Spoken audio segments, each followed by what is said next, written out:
Millions of fans, massive lore projects, countless wiki pages, analog horror series with millions of views, and a hit movie that might just save Hollywood. And it all started with this image.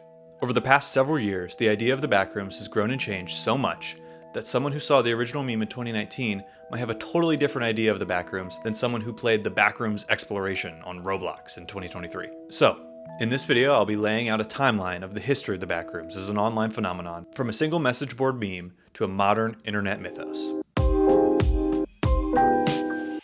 Before I take you on this journey through internet history, I just want to say one thing. Thank you. This is my first ever video essay, and the unofficial start of my YouTube channel.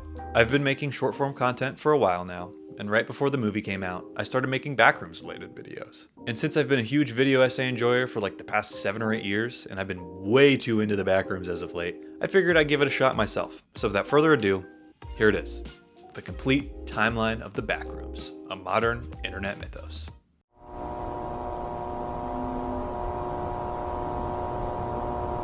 On June 12th, 2002, this image was captured in the Hobbytown USA store in Oshkosh, Wisconsin. The photo was taken to document what the upstairs of the store looked like before their upcoming renovations. The person who took the photo has been widely speculated and debated over the years, but because all we have to go off of is hearsay, I don't think this question will ever truly find its answer. The history of this image and the 4-year-long search to find its origin is a super interesting story all on its own. And I actually made a short video explaining that full story, so go check that out if you haven't. Over the next 17 years, this photo circulated the internet in very small circles. And on May 12th, 2019, an anonymous user posted the image to a 4chan board asking for other disquieting images that just feel off. This post in itself gained a lot of traction, receiving many replies of other images that would become some of the most well-known liminal spaces. This lone image would be the birth of the first of the 4 major Backrooms-based communities.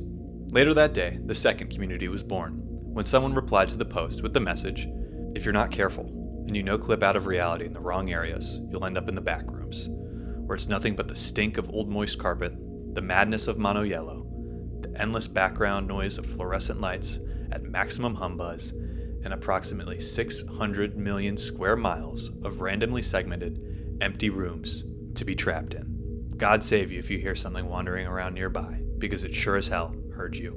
And it was in this text reply that the Backrooms was born.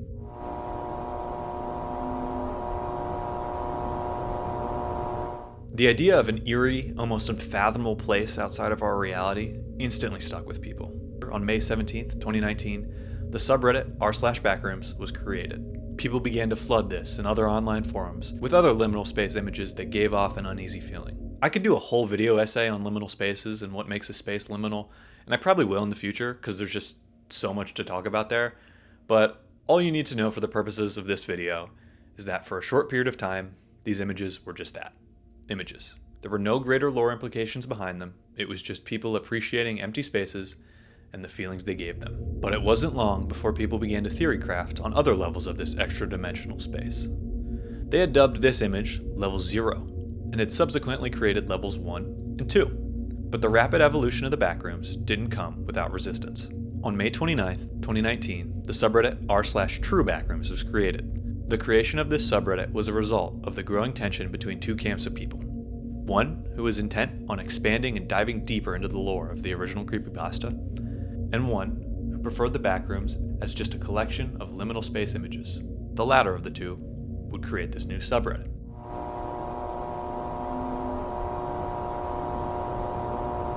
Before I dive into this section of the video, I just want to give a disclaimer. Due to the constant evolution and revision of the Backrooms, some of the information from this point on in the video is more of an approximation than a concrete fact. I did my best to find exact dates and details for everything, but sadly, some of this history may just be lost to time. Alright, back to the video. On June 2nd, 2019, the Backrooms wiki was created on the Fandom Wiki site. This site, and another site that we're going to talk about later, the Backrooms Wikidot, would act as a way to catalog, document, and expand this collaborative fiction universe. At some point in the second half of 2019, the idea of entities was introduced. Entities from the Backrooms range from somewhat grounded, like the giant death moths, to the more surreal, like the floating smilers. The existence of entities in the Backrooms is one of the biggest points of contentions within the online fandom. When it comes to entities/monsters in the Backrooms, 2 arguments are often brought up. Number 1, entities were not originally part of the Backrooms. And number 2, entities ruin the horror of the Backrooms. The first is pretty cut and dry. If you go back and look at the original creepypasta, you can see the anonymous user does specifically mention some sort of sinister being that resides in this labyrinth. Even if the monster aspect was not what initially drew people to the idea of the Backrooms, it's been there since the beginning. The second argument is of course subjective, but I think there's valid arguments to both sides. And I'll get to that in a later video, but for now, back to the timeline. Over the next several months, the Backrooms continued to grow in popularity. People began to expand on these first 3 levels, adding their own lore, theories, survival guides, and outposts, and even creating a handful of new levels.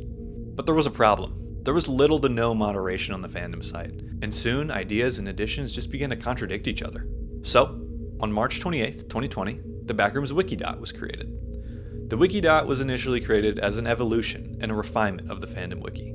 The creators imported and rewrote the first 9 levels from the fandom wiki, and moving forward, the moderators of this site would require applications and membership before someone was allowed to edit or add their own creations. This moderation allowed for a more cohesive and structured canon, as opposed to the Wild West that was the Backrooms fandom wiki at the time. But something else happened in March of 2020, something that would significantly increase the popularity of the Backrooms and liminal spaces online. With everyone stuck at home with little to no in-person contact with the outside world, it only made sense that these empty, melancholic spaces would resonate with people. For that period of time, so much of the world had become a liminal space. By late 2020, liminal space compilations and edits would begin to appear on TikTok, introducing the concept to a much wider audience than just online horror enthusiasts. And by summer of 2021, liminal spaces would become a mainstream genre on TikTok, with entire accounts dedicated to the phenomenon. Through these videos, myself and many others began to go down the Backrooms rabbit hole, and the Backrooms mythos would see its biggest expansion yet. Hundreds of levels, entities, outposts, and survival guides were added to both the Wikidot and the fandom. The Backrooms quickly became a large collaborative fiction universe, rivaling the size of the SCP Foundation. By 2021, the Wikidot and the fandom wiki were no longer just different websites.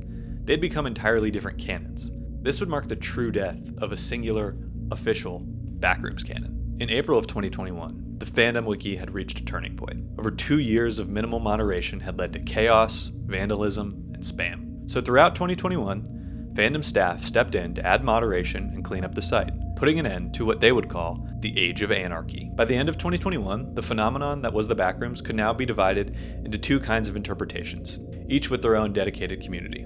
The first being the liminal space/true Backrooms interpretation that focused on the spaces themselves, with no entities, wanderers, or lore implications.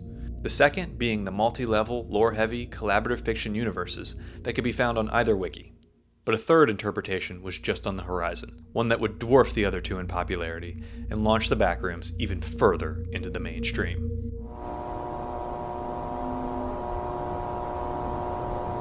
On January 7th, 2022, then 16-year-old Kane Parsons, better known as Kane Pixels, would upload a video called Backrooms, Found Footage. This 9-minute found footage horror short centers around a cameraman who no-clips into the original Backrooms space with the yellow wallpaper and fluorescent lights. He wanders around a bit, finding areas that resemble other popular liminal space images before encountering this wiry-looking entity that attacks him. He falls down a chute in the complex and somehow no-clips back into our world, seemingly thousands of feet in the air. Within its first 3 weeks, Kane's found footage short had over 10 million views, and had quickly become as synonymous with the Backrooms as the original image. These videos introduced key concepts in the series, like the threshold, the missing persons cases, and most importantly, the Async Research Institute, better recognized as the guys in the hazmat suits. By spring of 2022, the Backrooms was one of the most popular horror topics on YouTube. Theory videos, reactions, and lore explanations of Kane's series were getting millions of views. And once people learned that Kane's video was mostly made in the free 3D modeling software Blender, it didn't take long for other Backrooms found footage videos to surface. The majority of these videos took a lot of inspiration from Kane's original video, even down to the formula of someone accidentally no-clipping into the Backrooms, wandering around, seeing some sort of monster, getting chased by said monster, and then the video ending abruptly as either the person was caught or sent back into our world. By the summer of 2022, Kane Pixels' interpretation of the Backrooms and the countless projects that were inspired by it largely overtook the Wikidot and fandom lore in public awareness, becoming the predominant iteration of the Backrooms. Another key evolution during this time was the Backrooms games. Although Backrooms games had existed as early as 2 months after the original 4chan post, it wasn't until 2022 and the popularization of Kane's version of the Backrooms that Backrooms games started to become a major part of the online mythos. The majority of these games in the Kane Pixels era had players stepping into the shoes of async researchers, or for copyright purposes, generic hazmat suit guys. These games ranged in quality and in depth, but one thing was for certain. They were popular with a certain audience, an audience that would become largely to blame for what would happen to the Backrooms next.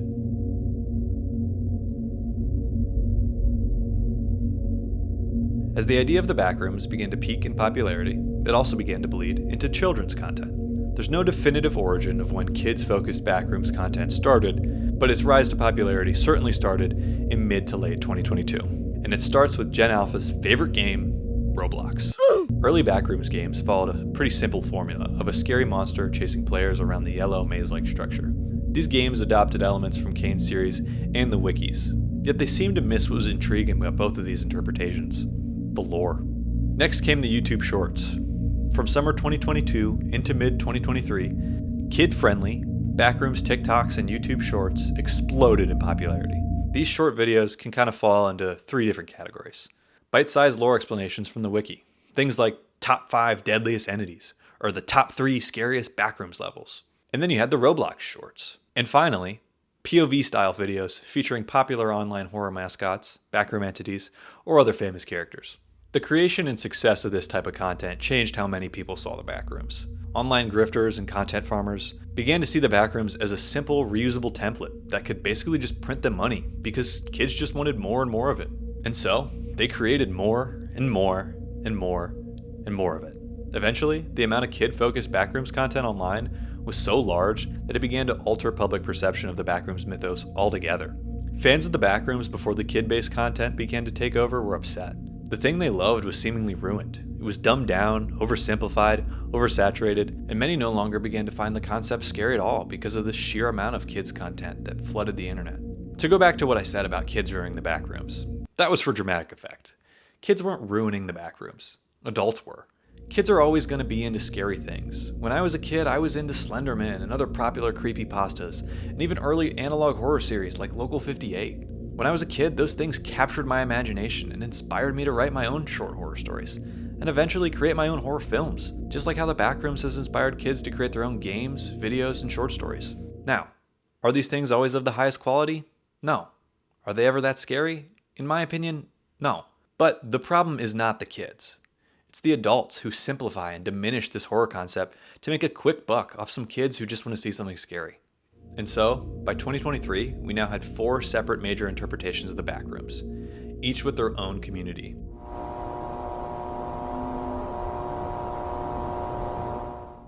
As we enter into 2023, both the wikis and the kids' content pages were growing at rapid pace. Due to this oversaturation and oversimplification of the concept in both the wikis and the children's content, the Backrooms as a whole began to drop in popularity with its mature audiences, many declaring the Backrooms officially ruined. An opinion I think is honestly a little ridiculous. Let me put it into perspective. One of the most popular shows for young children right now is a show called Spidey and His Amazing Friends.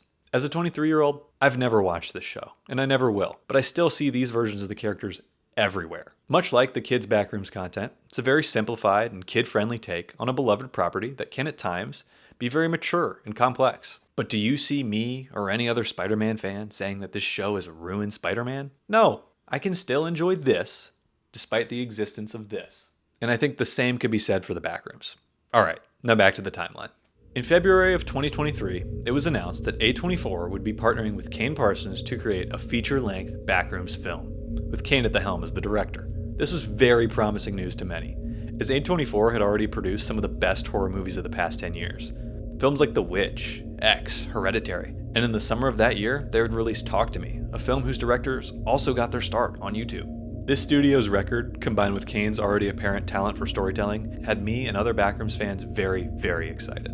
But there were still many lingering questions. Would the movie tie back into Kane's series? Would it be entirely found footage? Would it even be scary? During the summer of 2023, moderators of the Backrooms fandom wiki would come to realize that this site had once again become bloated and now more resembled an endless list of rooms and monsters, as opposed to a cohesive fictional universe. So, They would spend the next several months purging the site of over 1,700 pages and set new, more strict standards for entries into the wiki. Large numbers of levels and entities were rewritten, merged, or removed entirely. As 2023 continued, and the overall hype and the popularity of the Backrooms diminished, the 4 major communities would stay alive, but the original 3 would start to quiet down, at least compared to the kids' content.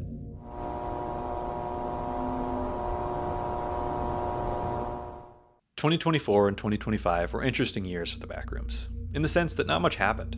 As of January 2024, Kane had not released a new mainline Backrooms episode in a year. With Kane's series on hiatus and the wikis under reconstruction, many Backrooms fans turned to the upcoming film. They began to theorize what would happen in the movie, how it would tie back to Kane's YouTube series, and most importantly for this video, how would a mainstream Hollywood movie impact this once niche online horror phenomenon? The only other important date I want to make note of in 2024 is September 6th. This date would mark Kane's return to the Backrooms YouTube series with the video titled Found Footage 3. Clocking in at 45 minutes, this was Kane's longest entry in the series yet, and it showed even more promise that a feature-length film was well within his reach.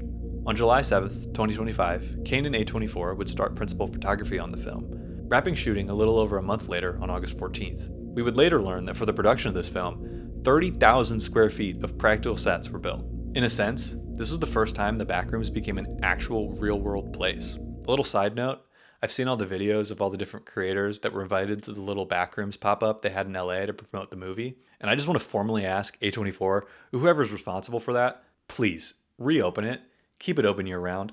I'll pay whatever you want to charge. I just want to see the Backrooms in real life, and I know that there is thousands, if not hundreds of thousands of other people who feel the same way. By 2025, the 4 Backrooms-based communities had settled into their roles as different parts of a fictional multiverse, so to speak. The tension was dying down, and so was the interest, but all that would change the following year.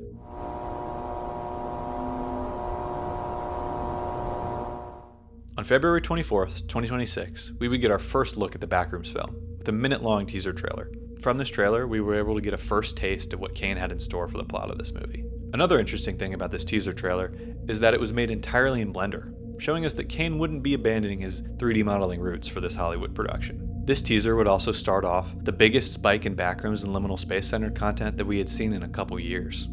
March 31st, 2026 saw the release of the full-length trailer for the film, giving us our first look at the characters and the practical Backrooms sets. It also gave us confirmation that A24 was sticking with Kane's iteration of the Backrooms, more focused on async and the horrors of the space itself as opposed to the monsters that live within it. I just gotta say, I loved this trailer. When it came out, I watched it like 3 times within the first hour. The inclusion of Instapendo's 647 was like the cherry on top for me. If you don't know, this song has been a staple in liminal space and Backrooms communities. It's been used in countless liminal space and Backrooms videos and compilations since the early days.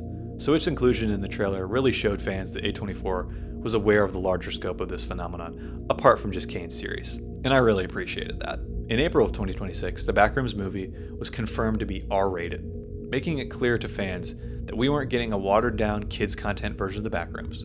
We're getting blood, violence, horror, and most importantly, not this. While the R rating was like a gift from God to longtime Backrooms fans, to others, it was a little confusing.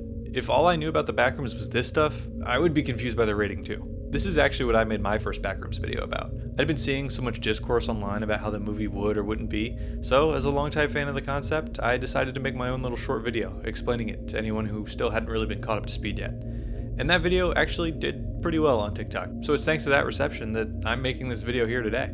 On May 29th, the Backrooms movie hit theaters, and whether you liked it or not, you can't deny its success. The film made over 10 times its relatively small budget on opening weekend alone. It seems the Backrooms has reached a new peak. Backrooms and liminal space content is more prominent on the internet than it's ever been. We're now seeing brands and even other movies trying to cash in on the hype of the Backrooms. And after several years of turmoil and discourse, it feels good to be a Backrooms fan again. The film has also already had a major impact on Hollywood as well. Along with another low-budget horror film, Obsession, The Backrooms is proving to Hollywood that Gen Z is willing to show up to theaters again, at least when the movies are made by people like them, people who want to tell original stories that they're passionate about, and not the 12th installment of a nearly 50-year-old franchise. I seriously cannot explain how crazy it is that 2 low-budget horror films made a mockery of one of the most beloved franchises in the world, but hey, that's the world we live in now, and I'm all here for it.